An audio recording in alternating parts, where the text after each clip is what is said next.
Good morning, Wooden. How are you? Your school social worker, Mrs. Floyd, right here.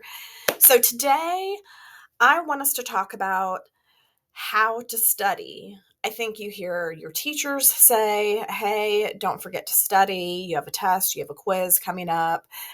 You've heard me say, hey, you need to be studying. But what exactly does that mean to study? So, this is part one of a 2 video series on how to study and what that looks like. So, I think before we actually get to the part of actually studying, there are some steps that we have to take to be able to prepare ourselves and be prepared to study.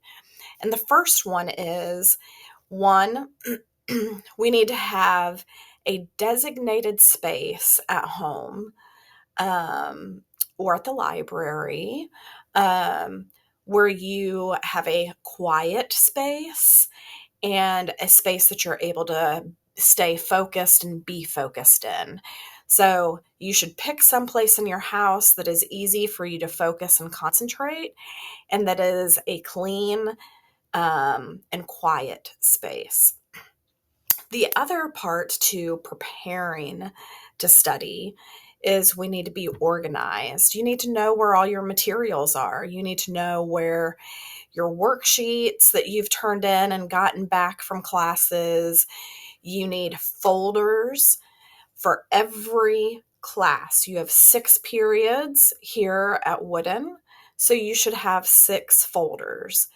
Um, I encourage kids to also maybe have a 7th folder, one that you can put completed homework in that you need to turn in, or that you are putting homework that you need to complete in that folder, so you always know where it is. And then all the other folders are for your other classes. You should have a folder for first period, second period, third period, fourth period, fifth period, sixth period. I just think about you guys at the elementary school level. You had one folder that you guys used throughout the year that your teacher would put on one side, papers that could go home and stay at home. And then on the other side were papers that needed to be completed at home and returned back to school the next day. And you guys also had a folder just like that at Bell last year for 5th and 6th grade. You guys had one folder that you used, and for every class, you were sticking stuff in that folder that you needed to complete at home and bring back, or things that had been graded and could stay at home. So those were provided to you by your teacher. Here, those are things that you have to provide for yourself. So if you do not have folders, if you do not have a 3-ring binder or just a regular old folder, come and see me or go to guidance. We have folders. We have the kind of folders that fit in a 3-ring binder. And we just have plain folders that don't go in a 3-ring binder. So if you need any of those materials, come and find us and we would happily give you those. But you have to stay organized. You have to, first period, put all your first period papers in your first period folder and so forth. You have to know where your papers are at all times to be able to study and to be able to complete homework. If you lose one, you can always go to your teacher and ask if they have an extra, but you will probably get the question of where did it go or how did you lose it? Did you put it in your folder? And so you need to be as organized as possible. I see some of you guys with your folders or your binders and there's papers sticking out and about to fall out and just shoved in there. Let's not shove them in. Let's keep everything neat and orderly and organized. The other thing that helps us study that isn't something that you necessarily would do in one sitting, well, maybe, but is I sent an email to all the teachers asking for their input about what are things that you can do for their classes to study for quizzes, to study for tests. And I will tell you, two kind of consistent responses. I got other responses that we'll also talk about, but two consistent responses that I got from teachers was one, that they need to be organized and know where their papers are, because a lot of them don't. Two, they need to complete their homework on time. That is a way to study, because there's no possible way that you can study for a test or a quiz if you haven't done any of the homework that is about the material that's going to be on the test or the quiz.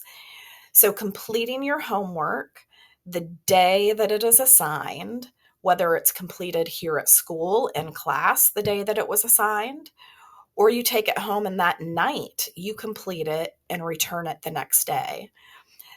There really shouldn't be any, missing assignments for days on end. You should either be able to complete it in class on the day that it was assigned, or you complete it at home that night, the day that it was assigned, and return it to the teacher the next day.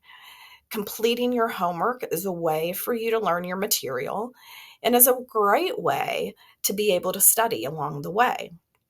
So those are three things that we have to do to prepare ourselves to be able to study. So let's say one of the very first main study steps to take is to pull out all of our homework that we've completed for that class, all of the notes that we completed over that material, and we need to review. That means read over those homework assignments over and over. So if you know you're going to have a test on Friday, let's say, then Monday, Tuesday, Wednesday, and Thursday, you should be pacing yourself to read through again the homework assignments that you've completed in that class, whether it's on paper or on Google Classroom. And I know a lot of the teachers give you guys study guides. So that is something to definitely review and to look at more than one time. So you should be reviewing that every, night that you have it and have it completed. And if you only get that the day before and complete it the day before, then that night, you might need to sit and review that, read through it at least 3 or 4 times so that you're knowing the material. But Monday, Tuesday, Wednesday, and Thursday, reading through the homework that you've completed, reviewing the material that you've done on Google Classroom. Maybe it's if you have vocabulary words or terms that you have to memorize and definitions, flashcards, getting some index cards or making some index cards out of paper, cutting and making little cards and putting on one card the term, and on the other on a different card the definition.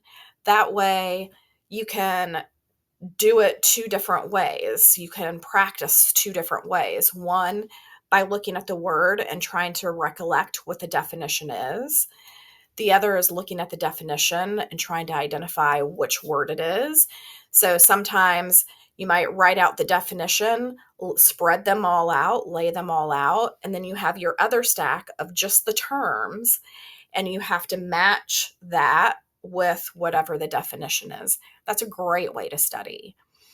Another way is using your study guide and maybe breaking that down on flashcards or copying your study guide, writing it out on a separate sheet of paper, word for word, what's on your study guide. If there's fill in the blanks, leave the blanks empty, but write everything out and then review your study guide, put your study guide away, and then try and fill in the blanks from memory. That would be a great way to study. So we've just said flashcards, we said study guide and reviewing, reading, which means reading over the material a good 2 or 3 times every night leading up to a test. We said creating a good study environment, staying organized, and completing your homework on time. These are some study tips and ways to study. Next week, we're going to kind of close it out by talking about a couple of other things that you can do to help you study. So, if you have questions about how to study or how to improve your grade, communicate with your teachers. They want you to succeed and they want to help you succeed. So when this video ends, I want you as a class to talk about what are ways that you study that you have found very helpful. And if you don't study, I want you to identify one thing that we talked about today that you will put into practice to help you study for your next test or your next quiz. So I hope you guys have a great day. And teachers, maybe you sharing for whatever subject you teach, sharing a good idea of how they can study for that subject, that class. I hope you guys have a great day. You guys are awesome. I think you guys are just killing it this year. So keep it up, keep succeeding, keep staying on top of your work. I know you guys can do it. So I'm here if you need me. Bye.